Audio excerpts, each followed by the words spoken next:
Yang penting sih kalau kamu terjun di dunia kreatif nggak usah ngomongin uang. Kalau kamu orang seni ya buat semuanya, jangan ngomongin uang. Tapi gimana caranya kamu nyiptain karya yang bagus. Nah, habis itu baru uang. Siang Bang.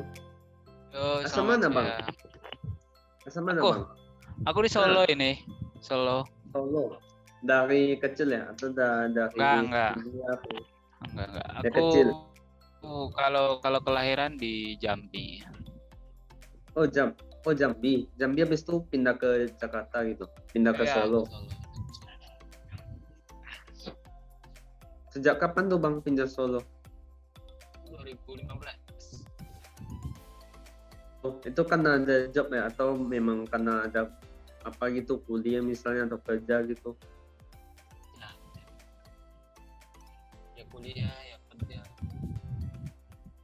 Oh, berarti Abang ini lebih ke yang color grading atau lebih ke sinematografi Bang? Tergantung job desk. Kalau di produksinya aku sinematografi, tapi kalau di post pro aku lebih ke coloris. Udah lama tuh Bang? Lumayan lah. Dari tahun? Kalau aku sih kalau terjun di di sinematografi itu 2017-an lah, 17. Dari mana tuh Bang belajarnya? Dari sekolah atau dari sih, mana? Otodidak kalau itu. Nah, belajarnya berarti di YouTube Ya, gitu? di YouTube, ya baca-baca gitu sih. Color grading juga? Kalau grading juga, semuanya juga kayak gitu. Kalau versi itu pertama kali Abang memang langsung pakai DaVinci atau pertama di Premiere Pro itu, Lumetri Color atau langsung ke DaVinci gitu? Kalau dulu sih masih pakai Premiere. Karena kan dulu awal-awal itu kan masih pakai laptop ya, dan belum tahu juga pertama itu DaVinci itu apa gitu-gitu, masih ngikutin lah dulu, masih ngikutin orang-orang pakai Premiere. Nah setelah itu emang dari awal aku tertarik di video itu karena warna sih, lebih ke gimana bisa menciptakan sebuah warna gitu. Akhirnya kok pakai Premiere kok gini doang gitu. Coba nyari tahu. Berarti Premiere CC lah ya. Kenapa?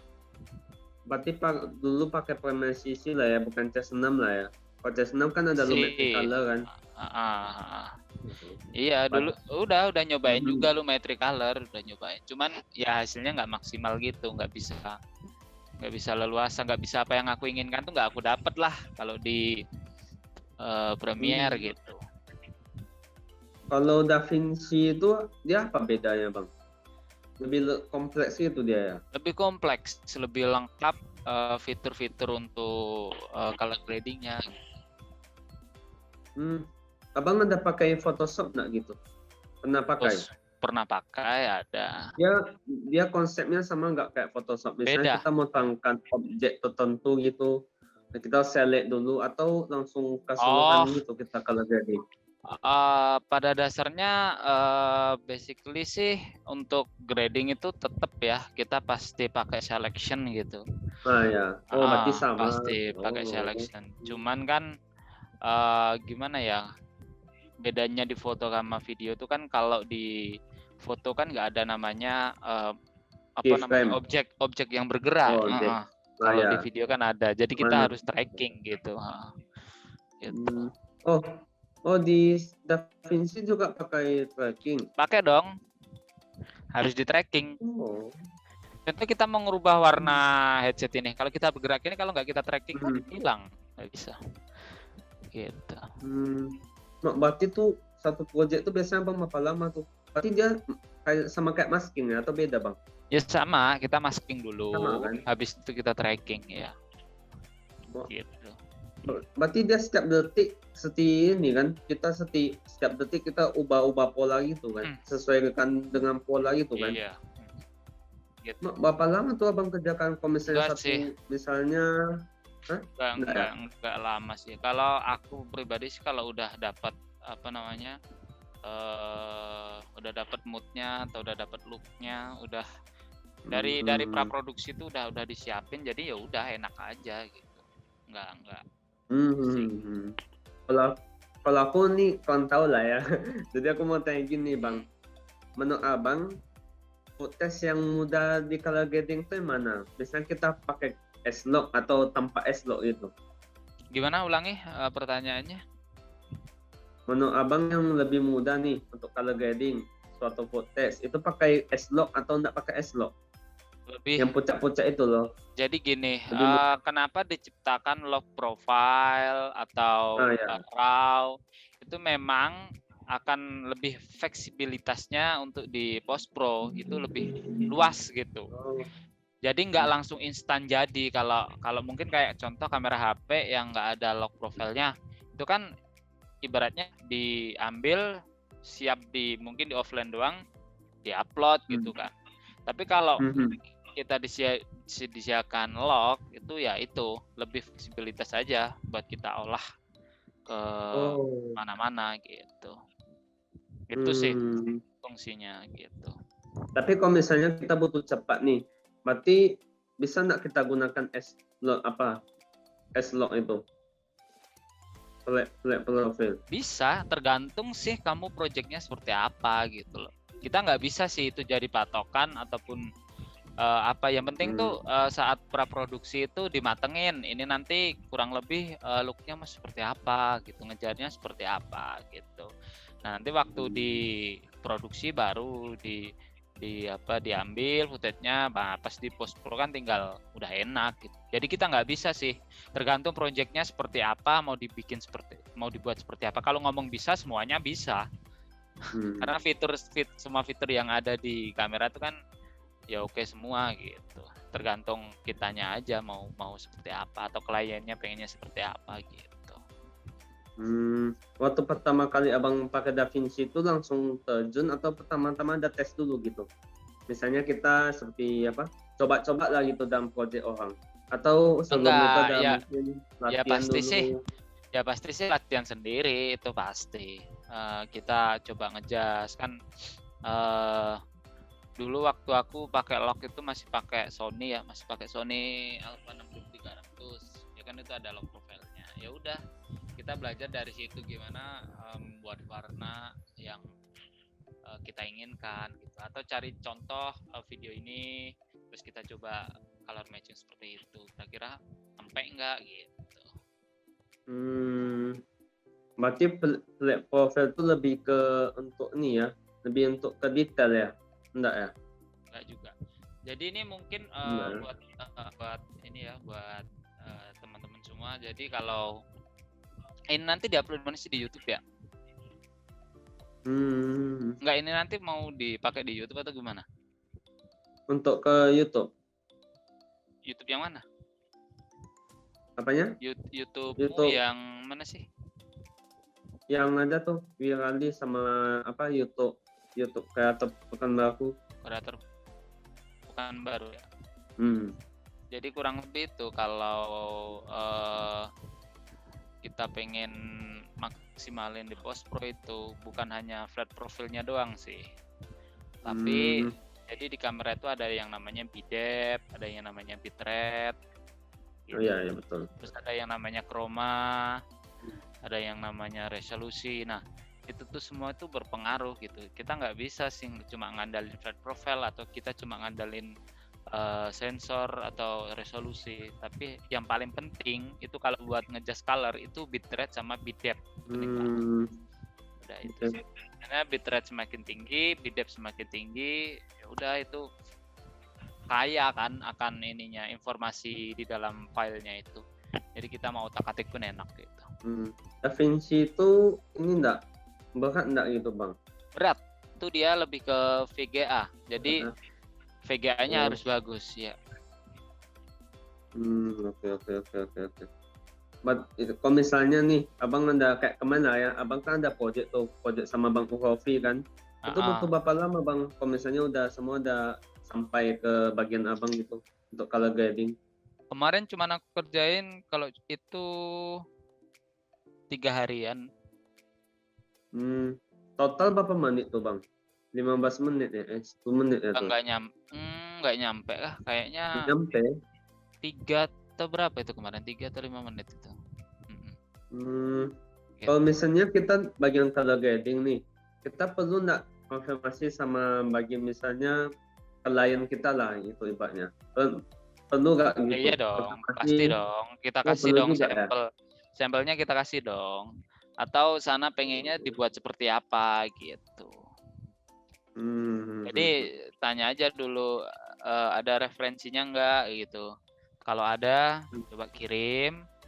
Kalau nggak ada ya coba nanti kita olah, nanti kita kasih beberapa referensi 1, 2, 3, mungkin nanti tinggal pilih mana yang cocok gitu. Kalau grading tuh juga ada referensi ya? Ya ada dong, nggak ngasal. Kayak apa dia referensinya? Misalnya kayak bukan maksudnya referensi itu kita bikin looknya gitu loh. Kita bikin beberapa sampel buat klien kita gitu, 2 atau 3 sampel, nanti kira-kira mana yang pengen dia pakai gitu. Kalau misalnya kita color grading nih, wajib nggak kita seperti mengerti kombinasi warna atau kita misalnya buta warna nih, bisa nggak jadi seorang color grading atau colorist gitu? Kalau buta warna kayaknya susah ya jadi colorist ya. Kayaknya susah deh. Kayaknya nggak bisa deh. Karena ya namanya berhubungan dengan warna, masa kita buta? Contohnya aja kayak kita pembalap tapi kita nggak punya mata, gimana coba? Gitu loh. Tapi kalau misalnya ini seperti pas-pasan tapi berarti dia bisa lah ya kalau misalnya atau ngerti kode-kode ya gitu. Misalnya kode ini ada nggak gitu? Nggak ada ya?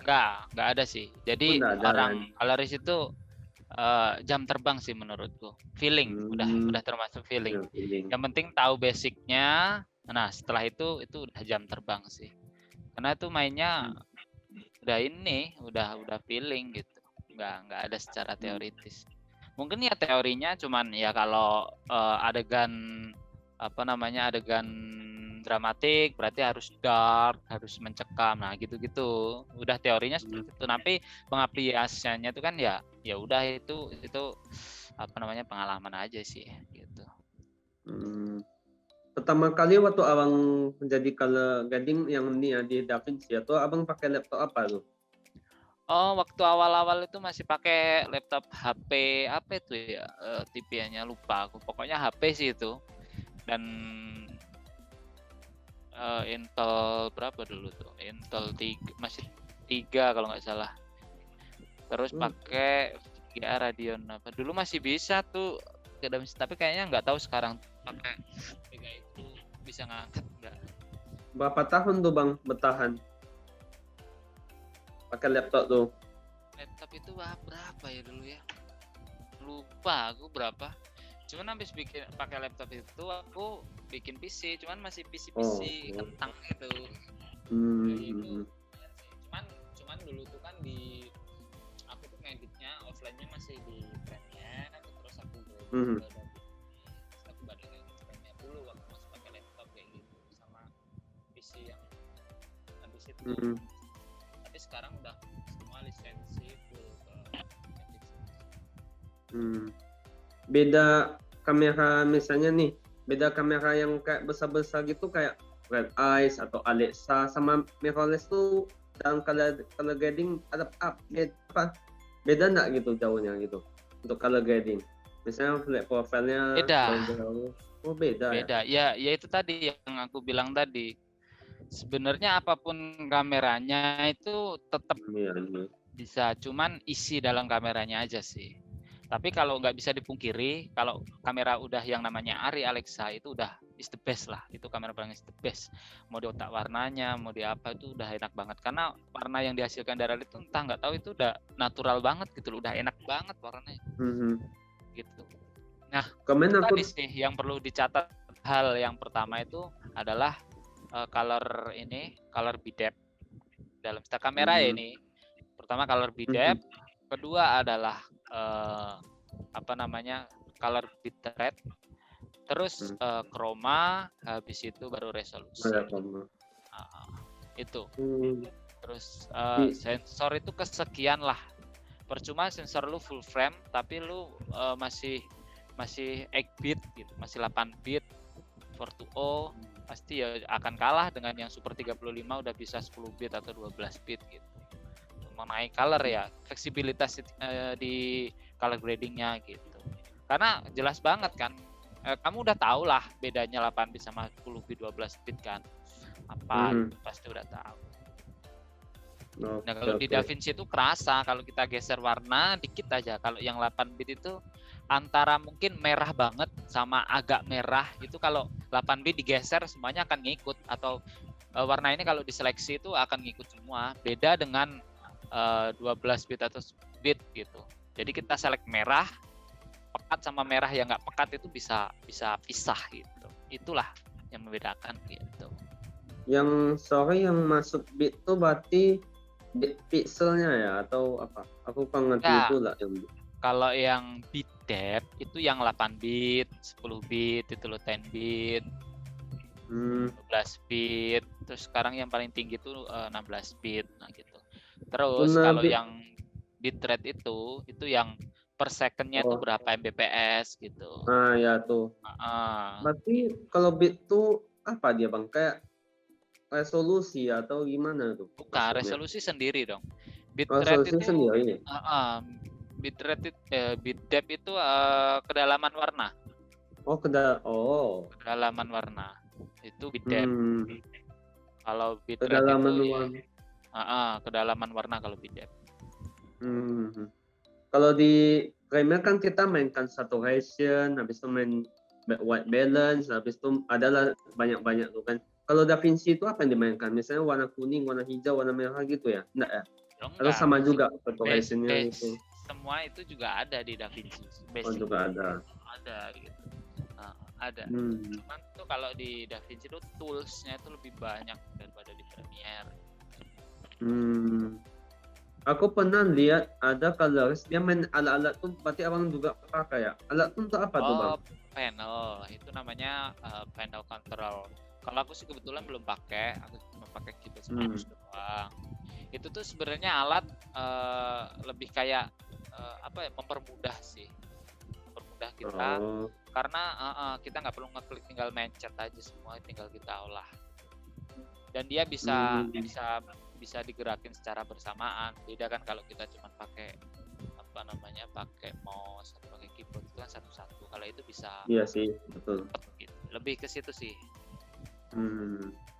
Aku tanya juga platform profile itu sama Bang Okofi kan. Cuma aku nggak ngerti maksudnya. Seperti mendapatkan informasi di dalam satu video ya. Apa maksud dalam suatu video? Informasi dalam satu video tuh maksudnya gimana bang? Kalau apa maksudnya? Seperti kemarin kan aku kan ada tanya juga tuh sama Bang Okofi kan. Aku tanya tentang itu juga. S-Log itu untuk apa? Jadi dijawabnya untuk mendapatkan informasi, kalau nggak salah, dalam suatu teks. Cuma aku nggak ngerti masuk informasi, untuk mendapatkan informasi itu apa maksudnya gitu. Sebenarnya gimana ya jelasnya? Sebenarnya yang dimaksud log profile, entah itu S-Log, V-Log, ataupun D-Log dan lain-lain, itu tuh hanya color flat warna yang nggak ada isi saturasinya, nggak ada, kontrasnya nggak ada, cuman sebatas itu kalau kita cuma ngomongin flat profile ya. Cuma nah pendukung dari flat profile sebelum kita olah itu yaitu tadi harus ada bitrate yang bagus, depth yang bagus, chroma-nya yang bagus, gitu. Jadi kalau hanya flat aja, itu ya udah, itu cuma fleksibilitas bisa kita otak ya berdasarkan bitrate sama bitdepth-nya tadi. Contoh mungkin kamu coba deh file S-Log mungkin Alpha 6300 atau apa yang masih 8 bit sama yang udah 10 bit sama-sama log lah, pasti itunya semakin tinggi bitrate sama bitdepth-nya kamu pasti ngejar warnanya semakin enak gitu. Ini juga flat itu juga nggak begitu itu sih, cuman fleksibilitasnya ketika kita di editing kan ngatur saturasi, ngatur exposure, ngatur apa tuh mulai dari nol gitu loh, bukan udah ada gitu. Kalau Rec7 Online kalau warna yang udah matang kan udah keisi mungkin 50% atau 70%, jadi kalau kita turunin kadang warnanya rusak gitu. Nah kalau dari flat profile itu enggak gitu, karena semua start dari zero, dari nol gitu. lebih aman. Hmm. Itu sih lebih ke situ. Hmm. Kalau dalam mirrorless itu kan banyak tuh, ada PP 1 sampai 7 kan. Itu apa bedanya tuh apa, Bang? Atau Oh, Abang itu pernah mungkin kalau kalau PP itu mungkin di Sony ya. Kalau di Oh ya, Sony, Sony. kalau brand lain kan beda-beda.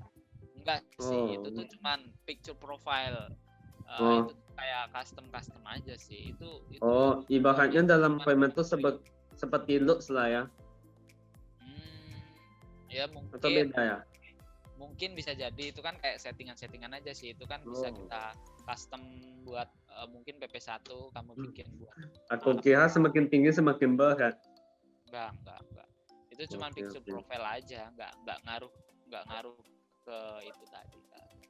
Hmm. Kalau sinematografi, Abang mulainya dari mana gitu? Kalau masih mulai apa? Belajar atau Maksud mulai belajar, mulai pegang juga itu. semua Lalu otodidak? awal-awal pakai apa gitu? Pakai HP kah atau langsung ke Enggak. kamera mirrorless gitu? Kalau pengalaman aku dulu sih waktu awal-awal itu pinjem kamera temen. Oh, Itu masih teman. pakai Canon 600D dulu. Hmm. Setelah itu baru pindah ke Sony Alpha 6300. Sekarang pindah ke Blackmagic 6K. Nah, kalau yang punya sendiri ya. Cuman kalau buat kamera-kamera lain sih udah nyobain semua. Kan kamera nggak harus punya sendiri, kan tergantung klien. Pengen pakai kamera apa, di rentalan kan ada, tinggal ambil aja. Kalau mulai dari kamera besar sejak kapan, Bang? Mungkin dari dapat project atau bergabung dengan komunitas gitu? Enggak, kalau biasanya kalau aku sih project sih ya. Kamera besarnya kamera seperti apa dulu nih gitu. Seperti apa? Abang anda pernah pakai apa aja? Ari atau Alexa gitu atau Ya Red Eyes pernah? nah, itu kapan ya udah lupa sih tepatnya kapan, cuma udah pernah gitu. Oh, oke. Tapi aku mau tanya gini, Bang. Waktu kita color grading itu berarti kita semua video tuh udah siap ya bahwa kita color grading gitu ya? Iya, jadi kan ada tahapnya Iya kan? Jadi kan offline dulu. Offline editing dulu, kita tata dulu. Habis itu bawa apa ke kita kan? Baru deh kita grading. Kalau udah. Offline editor tuh dia ngecek korek sih kan, Bang? Offline, iya kan? Offline Enggak editor ya? itu nyusun footage, nyusun video kita. Nyusun aja, nggak dikasih transisi, nggak dikasih apa, cuma nyusun aja. Kalau online baru dia yang eksekusi kan? Kalau online itu visual effect. Visual effect, CGI itu masuk online. Habis itu kalau misalnya udah siap baru masuk ke color grading. Boleh online dulu sih, nggak apa-apa sebenarnya, asal dia pinter. Tapi kalau pengen aman sih sebenarnya offline dulu, habis itu grading, habis itu online. Kecuali orang online itu bisa bikin bisa bikin footage-nya itu di-convert ke kamera tertentu gitu. Itu nggak apa-apa, di online dulu baru di grading. Tahapnya gitu. Oke. Biasanya kalau misalnya kita sebagai pemula nih, kalau misalnya kita coba-coba misalnya di project boleh nggak gitu? Kalau memang ada project sih nggak usah ya. Ya kalau pengen belajar gitu ya udah kayak hunting aja gitu, bikin video, ambil footage, habis itu nanti baru diedit. Tapi ini catatan ya, jadi kita nggak bisa semuanya tuh ngandelin post pro ya. Jadi orang produksi itu harus benar-benar mateng di produksinya gitu. Jangan sampai nggak usah lah, ini nanti di post pro bisa diakalin. Nah, jangan kayak gitu. Jadi kalau bisa maksimalkan lah ya gitu lah ya. Pengambilan gambarnya harus dimaksimalkan dulu. Ya, betul. Baik itu exposure-nya, baik itu semuanya lah pokoknya. Jadi ketika di post pro, di color itu lebih dapat lagi gitu. Kebanyakan orang tuh kebanyakan orang sekarang tuh nggak mikir, jadi kayak Jadi itu sebenarnya kalau ini dari aku sendiri ya, ada kayak rumusnya gitu. Jadi pra itu sama dengan percobaan seperti enggak. simulasi lah ya. Kan maksudnya rumusnya tuh pra plus post sama dengan produksi gitu loh. Jadi jadi di pra itu harus kita temukan dulu jawabannya, baru nanti kita cari solusinya di produksi gitu. Tahu kan maksudnya? Tahu nggak? Paham belum?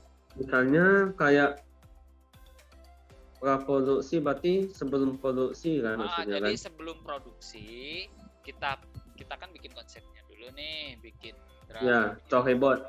Berarti kita setelah bikin itu harus tahu hasilnya. Nah, bagaimana dapat hasilnya? Kita cari solusinya di produksi gitu. Berarti jadi di waktu pra itu tuh kita tuh udah ada gambaran, nanti tuh gambarnya nanti tuh videonya bakal seperti ini gitu. Jadi tinggal kita eksekusi gitu. Jadi produksi. Jangan kita produksi dulu baru kita cari tahu hasilnya. Itu mah ya baca simulasi lah ya dia kan. Bang, gini Bang, kalau misalnya kita buat suatu project lah atau makarya gitu, berarti pertama kita buat storyboard ya? Sebenarnya nggak harus storyboard sih. Aku selama ini nggak pakai storyboard karena aku pribadi nggak bisa gambar ya. Aku biasanya kalau aku ya, kalau nggak storyboard itu cuman shortlist aja. Kalau nggak shortlist ya nanti cari referensi shot di beberapa beberapa video-video orang, nanti kita ambil aja. Kurang lebih nanti pengambilannya seperti ini gitu.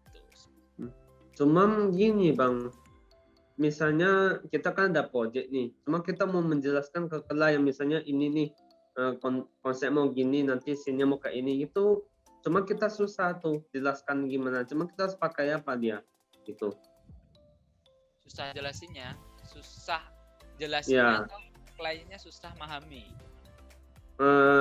Iya, cuma kita yang bisa juga kita yang nggak pandai jelaskan gitu. Misalnya konsep kita sendiri kita tahu, cuma kita nggak pandai jelaskan scene ini bagusnya gimana gitu. Kita sendiri yang nggak bisa jelaskan gitu. Kalau itu sih lebih ke kreativitas ya. Jadi nggak ada sih secara teori ya. Yang penting sih banyakin referensi aja sih kalau kayak gitu. Mungkin sebelum ketemu klien kan udah bincang-bincang tuh lewat sosmed atau apa, nanti kamu cari referensi atau tanya kliennya mau ada referensi nggak, videonya mau dibikin seperti apa, atau enggak kamu cari nanti kurang lebih kayak gini loh, cuman dengan konsep kita seperti ini gitu. Oke. Jadi kalau misalnya apa ya Dayang? Berarti kalau sinematografi itu berarti kita apa ya, pandai dalam semua equipment ya. Misalnya kayak kamu pandai kayak ice, kamu harus pandai gini. Enggak ya? Sebenarnya sih semua equipment gitu. Kalau bisa semuanya tuh jauh lebih baik karena semuanya kan berkaitan walaupun nggak kita semua yang mengerjakan gitu loh. Kalau nggak bisa semuanya paling tidak tahu gitu loh. Paling tidak tahu. Contoh nih, kamu seorang DOP, direktur fotografi. Kamu nggak hanya tahu soal kamera gitu, tapi kamu juga harus tahu lighting. Ya, betul. Artnya seperti apa dan colornya itu mau dibikin seperti apa, itu penting banget. Manajemen datanya itu seperti apa, banyak banget sebenarnya. Jadi nggak bisa. Kadang aja seorang DOP aja masih belum tahu tuh kamera yang dia pakai itu bisa seperti apa, bisa dipakai buat apa gitu kan. Kebanyakan sekarang masih kayak gitu. Oh ya, gini Bang, Abang kan beda kota kan sama Bang Ovi dan teman-teman lainnya kan, waktu project yang Ro itu ya, mobil Ro itu ya? Iya, Daihatsu. Cara Abang untuk konfirmasi itu di mana, buat grup atau lewat misalnya kirim footage-nya tuh dari mana gitu? Kalau aku selama ini yang entah itu dari Rofi ataupun lain-lain, jadi mereka kirim file via hard disk atau via SSD, ya udah aku kerjakan di sini, aku kirim deh nanti sampelnya yang biasa aja, render biasa. cocok, ya udah aku kerjakan, udah gitu. Kirimnya tuh di mana bang? Apa? Kirim footage-nya tuh di mana? Ngirim footage? Beda kota kan? Nah, Ya kan kalau sampel doang kan bisa pakai Google Drive. kalau misalnya udah jadi, Ya udah kita kirim ke sana dong pakai hard disk atau SSD dia. Yang tadi dikirim ke sini. Gitu. Oh, gitu. Oke, oke. Yo, Oke. kalau filenya kecil bisa di-download via Google Drive, di-download. Tapi kalau pengen enak tetap pakai hard disk aja kirim ke sini. Gitu. Oke. Menurut abang nih, dalam industri kreatif ini ada modal balik gak gitu? Masalah ada modalnya balik lah. Modal balik Misalnya, itu ya ada sih, tapi kan kalau aku pribadi sih bisa sih modal balik, bisa. Cuman kan kadang sering setelah mungkin kita dapat pasti kita pengen update ini, update itu upgrade gitu lagi, kan. upgrade lagi. Oke. Ya, ya nggak apa-apa sih. Mhm. Yang penting sih kalau kamu terjun di dunia kreatif nggak usah ngomongin uang. Kalau kamu orang seni ya buat semuanya, jangan ngomongin uang. Tapi gimana caranya kamu menyiptain karya yang bagus? Nah, habis itu baru uang. Contoh nih, contoh ya, contoh kamu ada project nih, tapi kamu ibaratnya cuma dibayar 1 juta dan itu projectnya pengen kayak divisi banget. Itu nggak bisa karena kamu nggak 1 juta nggak bisa buat pinjam buat sewa lighting, buat sewa ini gitu loh. Jadi kamu tuh harus menciptakan karya yang benar-benar bagus yang ada di kepala kamu, baru kamu hitung berapa gitu. Jangan asal sih, menurutku gitu sih, sayang soalnya namanya orang seni itu kan yang dilihat karyanya kan. Oke. Gak usah nyari. Mungkin dari dulu sampai sekarang ini dalam bentuk sinematografer, abang sebagai sinematografer atau sebagai colorist lah ya. Dari dulu sampai sekarang pernah gak seperti ada kendala gitu atau ada isu gitu, kasus, ada nggak gitu? Atau semua lancar aja? Selama ini sih dalam buat project lancar sih aja. Cuma biasanya kesalahan pemula tuh apa biasanya bang? Yang abang tahu sebagai apa? Kesalahan pemula itu sebagai coloris itu dia melewati step by step. Dia langsung ibaratnya kita harus lewat A tapi dia langsung ke C, dia langsung ke D gitu loh. Nah itu yang dia lewatkan. Contohnya bang? Ya contohnya contohnya ya kayak tadi sih, kamu pengen bikin nggak usah bikin sih. Contohnya kamu pengen buat makanan nasi goreng nih. Tapi kamu nasi goreng mungkin nasi goreng spesial yang isinya sosis, ada telur, ada ikan, ada sapi, tapi kamu nggak tahu gitu loh bumbunya itu apa aja, kan sama aja dong. Ya, bumbu yang kita dapat itu kan harus kita cari tahu dulu gitu loh. Ya, dia pengennya langsung pengen bikin nasi goreng tapi nggak tahu bumbunya. Walaupun udah punya bahan-bahannya, tapi dia nggak tahu bumbunya kan sama aja. Ya contohnya gitu kalau di video. Dia nggak tahu isi dari footage-nya itu gitu loh. Isi dalam footage-nya itu apa aja, yang dia lihat cuman gambar doang kan, tapi dalam gambar itu ada apa aja gitu. Ya kayak tadi yang aku jelasin, harus paham bitrate-nya berapa, bitrate-nya berapa gitu, pakai resolusi berapa. Kalau kita udah tahu itu, kita tuh dapat memaksimalkan footage itu untuk diolah gitu loh. Jadi nggak terlalu maksa dan juga nggak terlalu ke bawah banget gitu loh. Jadi tahu patokan maksimal footage kita tuh bisa di grading tuh sampai seberapa jauh tuh tahu gitu. Nah itu sih. Tiap warna ada arti enggak sih bang? Tiap warna yang pernah aku dengar di hukum misalnya lambangkan sedih. Jadi kalau misalnya kita membuat film sedih atau video sedih, kita pakai C blue. Atau kayak misalnya kita mau buat bahagia, kita pakai orange. Ada nggak gitu? Ya itu sebenarnya fleksibel aja gitu. Itu sebenarnya color teori sih. Ya tetap ada artinya. Cuman kalau per warna sih nggak, mungkin lebih ke Kalau aku sih patokannya selalu ke ini ya, ke Nyaman dilihat. antara enggak patokannya tuh the real eyes mata kita gitu loh. Ya contohnya kalau bersih, clean, ya berarti kita harus mau nggak mau berarti harus agak kebiru-biruan gitu, tapi nggak biru banget.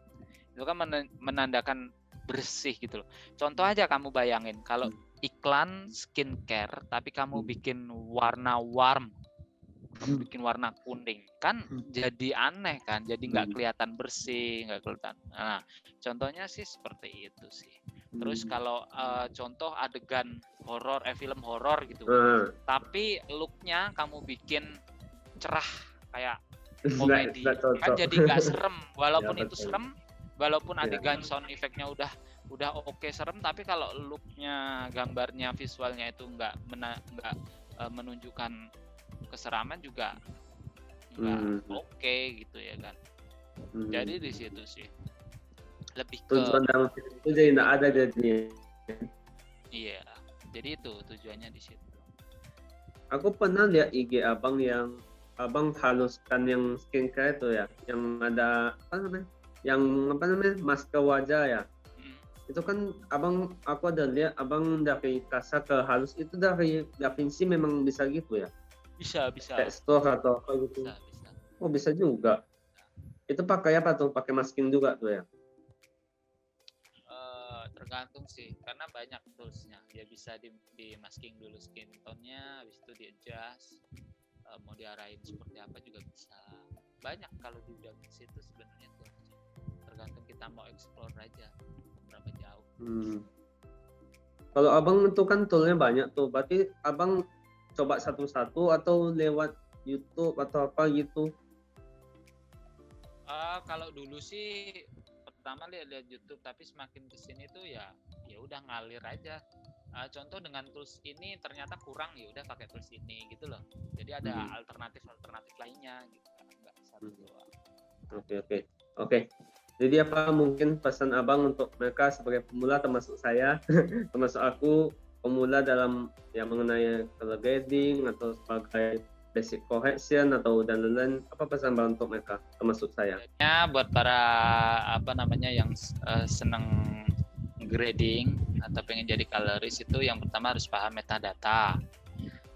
Metadata itu yaitu yang berisi tadi ada kamera color bit depth, color bitrate, color chroma, terus resolusi, dan itu harus paham di setiap tipe kamera gitu loh. Kayak ARRI, Red, Blackmagic, Canon, Sony dan lain-lain gitu. Lalu yang kedua harus paham color theory. Color theory mungkin bisa dibaca-baca aja di website atau di internet atau di apa banyak. Yang ketiga harus paham color management gitu. Color management juga kalian bisa baca-baca juga di bisa di websitenya Blackmagic atau di mana ada yang membahas color management gitu. Lalu yang selanjutnya itu baru kalian harus color correction atau color matching lah. Color correction, color matching setiap scene kalian gitu harus oke gitu. Baru deh di color grading gitu. Oke. Abang sendiri tahapnya kurang lebih seperti itu. Apa?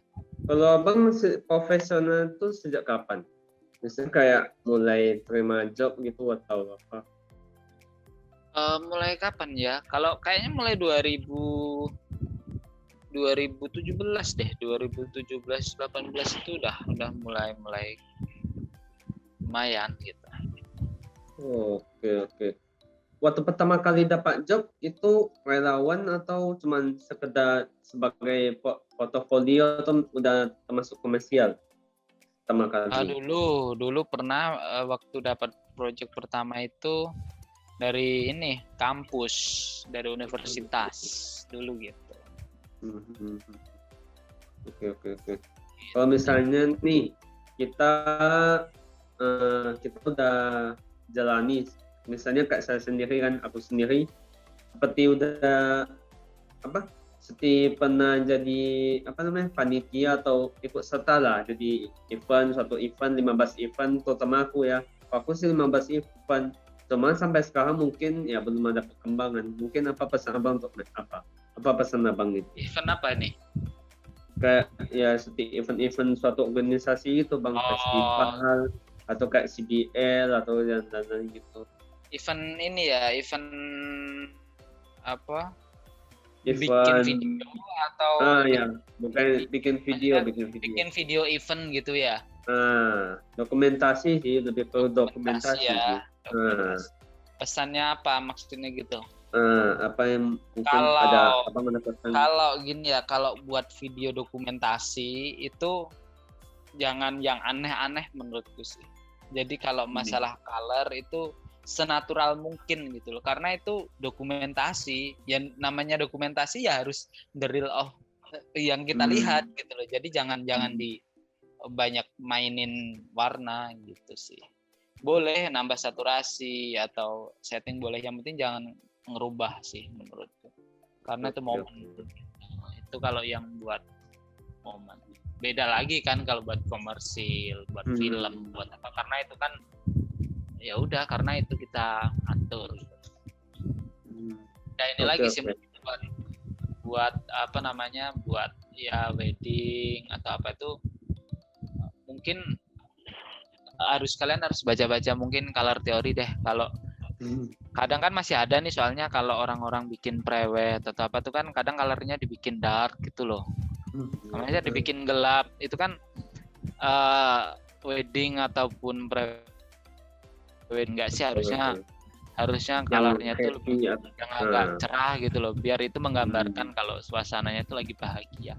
Nah kalau berdasarkan color teori sih seperti itu, tapi ya mereka boleh mau seperti apapun boleh gitu. Tapi kan kita coba ngasih tahu gitu aja sih.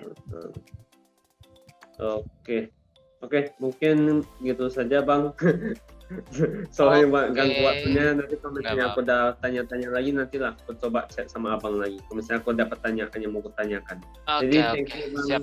Semoga kita bisa ketemu langsung ya, collab langsung, kerjasama langsung. Main lah kesini main-main. Iya bang, dengan senang hati bang. Oke. Thank you bang untuk semuanya. Yo, sama-sama.